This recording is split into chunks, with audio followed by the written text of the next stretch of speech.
There are risk factors, though, and we're going to go through these. We have a graphic, and it would be great if you can walk us through some of these things like age, gender. I mean, is age a big factor? Yeah, these are unmodifiable risks. We're all going to get older, fortunately, and so what happens as we get older, the body starts to wear down.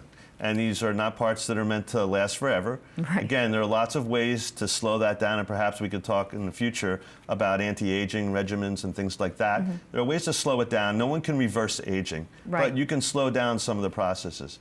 I think first and foremost, you have to keep in mind a healthy lifestyle. And that's what I have patients work on, is a healthy lifestyle.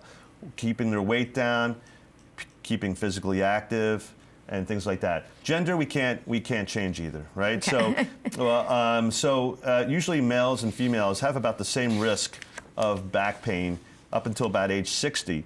And then actually females have more incidence of back pain because of not just osteoarthritis, but osteoporosis, which we talked about on former shows. So that's a demineralization of the bone. So that can increase the risk factors for compression fractures, which I've talked about on prior shows as well. Heredity, you know, we get a lot of things from our parents. Those are unmodifiable things. Again, heredity. And back pain, you can? Yeah, so there is a slightly higher incidence of having more back pain if you have a family history of back pain.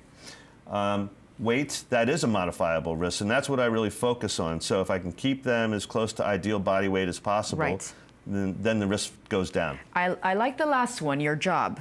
Tell me a little bit about that one. Right. So a physical laborer, for example, would have a higher risk of having back conditions than someone who's sedentary. But with the same caveat, let me say that someone who sits at their desk for more than 5 hours a day has a higher risk of back pain.